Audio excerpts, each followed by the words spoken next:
Hi, this is John Rowell for the Rowell Report. Today is Thursday, October 30th, 2025, and I'm going to do a brief report on some of the conflict areas in the Russia-Ukraine war. The first area I want to focus in on is the area close to Zaporizhia. So I'm using here the military summary map. And if you see the city of Zaporizhia, this is an important city for both Russia and Ukraine. Zaporizhia is one of the goals for Russia to reach in the special military operation. So anyway, some time ago in one of my previous videos, I said that this natural barrier, this is north of Primorsk, would be a goal for the Russian military before the winter reached, and it certainly looks like this is the goal of the Ministry of Defense of the Russian Federation. You can see that they are working their way up towards Richne and Veselyanka. So anyway, you can see the more they get up here along the edges, the more they leave themselves open to be cut off from supply and support. But anyway, you can expect the Russian military to carry out a simultaneous flanking maneuver, and they could use the road basically to bring cover to the forces that are working their way up. Why do they need to be up to this point before the winter? Well, this certainly helps during the winter time to hunker down and to maintain these lines for a spring offensive. If they were going to do that, I think they don't want to be they don't want to leave Ukraine the possibility of reinforcing their lines before this natural barrier. So first, this was my point several videos ago, that this is an important natural barrier. This really would be a goal for the Russian military to reach. Okay, this is the first area I was looking at by Zaporizhia. The second area I want to look at is just the Pokrovsk area, and you can see that basically the Russians have what is probably around 2 kilometers, maybe not even that, to completely cut off the Ukrainian troops from escaping and from help to be delivered to the forces that are trapped in this cauldron. So anyway, you can see that Russia continues to expand from the sides, leaving the forces marooned here by Suki Yar. And so all those forces that are marooned and that are hunkered down in pits and in trenches and in basements, they'll now start putting in some intense fire. And so basically this is a one-way trip for many of these soldiers. They will never leave this area. And so this is quite unfortunate for the Ukrainian soldiers, but their commanders have forced them into this cauldron. There were signs, very telling signs, not too long ago, that this cauldron was forming and that they needed to remove their forces. But as I mentioned also in another previous video, that Zelensky, who seems to be delivering all the military instructions he gets from the NATO commanders in Germany, who are really running the show here.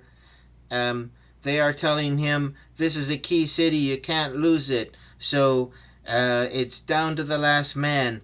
You can't let this city fall. So anyway, Zelensky, who believes in these, fantasy stories about, 100 Ukrainian soldiers defeating 100,000 Russian soldiers, and all these fantasies that he lets get into his mind.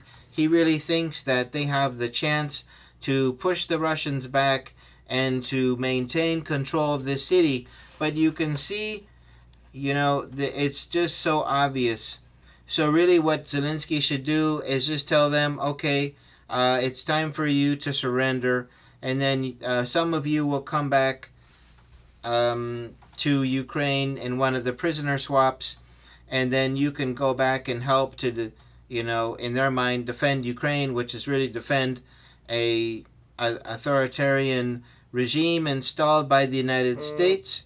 But anyway, everyone has their own opinion, I guess, about that. But anyway, basically, this isn't the ball game for Zelensky, but it's very clear that by throwing soldiers into this pit from which they could not escape, there was really only a one-way ticket. And this is a complete mismanagement of military forces and a complete misunderstanding of military strategy. So we don't know why the NATO commanders are telling Zelensky that he had to leave the forces there to the last man. But anyway, maybe they have some bogus maps provided to them by Syrskyi or some other commander in Ukraine. But anyway, this is the surest sign that Ukraine is simply going to lose this war, because they can't even manage their forces properly, and they throw them away like cannon fodder without any concern for their safety or welfare, and really without any idea of military strategy. That the Soviet forces were losing badly to the Nazis when they had the Operation Barbarossa, and the Nazis were basically just running through the Soviet forces. They didn't have the military equipment, they didn't have the strategies, the military strategy, but eventually it caught on to the Soviet military leaders that in order to win, they had to retreat. So that also was done in the Napoleonic invasion of Russia, and so there were some terrible bloody battles, and the Russian forces were decimated, and so they figured that the best way to win was retreat. But Zelensky didn't, he doesn't read any history, doesn't interest himself in any military ideas. He simply, watches a Hollywood movie about all these gung-ho soldiers who, with brute force, they're gonna beat all these, a larger and better prepared, better armed force that's surrounding them. So anyway, certainly I will leave the fantasy novels to Zelensky, and he can dream about about these forces holding out. Maybe he thinks that Pokrovsk is the Ukrainian Stalingrad. I don't know. But anyway, he's got his ideas way in the air, and he thinks that the Ukrainians have a possibility here. I mean, look at this. They're basically, the sides are basically closed off. How are they going to get help in, and how are they going to get out? Really, it would be, a gauntlet for them to try to escape. The survival rate would be very low. I know that there are Ukrainian forces that are trying to push towards Rodinsky, but from what I understand, the Russians are holding off fairly well, and so these Ukrainian forces are trying to unblock this area. There's still an outside possibility that they could unblock it for a period of time. Maybe some soldiers could get out, but anyway, they're going to have surrounded here all kinds of um, of the uh, drone operators and artillery, and that will just be hammering them in this area. So really, their only choice is to surrender. But they're told if they surrender, you know, there will be some terrible consequence. Maybe their maybe their bank accounts will be uh, grabbed. Maybe they will lose their home. Maybe they will lose some job that they have waiting for them. Maybe their family members will be put in jail, or maybe they will have family members who are mobilized. It's hard to say what's motivating the soldiers to continue on there, but this is a very clear signal that things are going extremely poorly for Zelensky, and bad decisions are only making things worse. Well, this is the second area I want to show you, Pokrovsk, and how Ukraine is showing that it will lose the war. Then we have a couple of cauldrons forming in Iman and Siversk. And the final area is this area here, Kupiansk.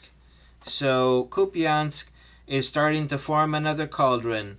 And the Ukrainian soldiers who are the furthest from the exit from this cauldron may be asking themselves if this is a time to bolt or whether we stay and fight it out to the last. So anyway, I'm sure the orders from Zelensky is the same. Stay and fight to the last. Really, the whole point is that if Kupiansk falls and Pokrovsk falls, then this whole other area will fall as well. Well, there's one other area I wanted to show you, and that is above Kupiansk. We have this this arm that is forming off of Kamyanka. So we have this arm that is forming. So the Russians are slowly collapsing this pocket, and then they're going to just continue on until they collapse the rest of this area, and they will move on in the direction of Kharkiv. So anyway, one bad decision has led to another for Zelensky and the Ukrainian armed forces. The Russians continue to plug away. They're not rushed, and they're overpowering the Ukrainians, and these areas are going to begin to fall one after the other. And so if several of them fall simultaneously, we could see a panic on the front lines in Ukraine. We could see some major changes in the military leadership, but in the end, who's giving all the orders? Well, I really believe it's some NATO commander in Germany, and that's not there's if Ukraine loses 10,000 or 100,000 soldiers, well, they can still one day be a TV general and earn huge sums writing books and their memoirs, and I tried to help Ukraine and it was a failed effort because of so and so, it wasn't my fault, and so because they lose battles, they become a TV genius.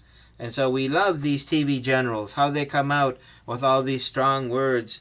If they believe so much in the cause of Ukraine, they would be there on the front line trying to help direct the operation. But no, they're sitting in Germany just biding their time until they can retire, write a book, and become a TV general, like all these other TV generals who are so tough and brave and speak all these important words that keep the United States glued to their TVs. So anyway, that is my report for these key areas, and basically you can see these key areas will fall, and we see the effort to start to move towards Zaporizhia.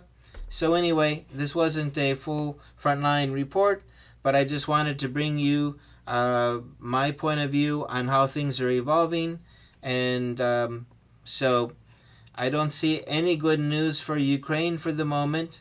And Russia continues to pummel Ukraine with missile and Geran attacks. With Geran are the are the large drones that look like space age rockets with wings. So these Geron drones carry a small explosive, and they can come in number and are very stealthy, and can do quite a bit of damage. And the Ukrainian air defense has trouble dealing with them. So anyway, that is my report for today. If you like this video, please hit the like button and subscribe. Your subscription helps for developing this channel, and also if you want to leave a comment below your point of view about how things are going in Ukraine. Maybe you have a more optimistic view about the Ukrainian military. Maybe you're more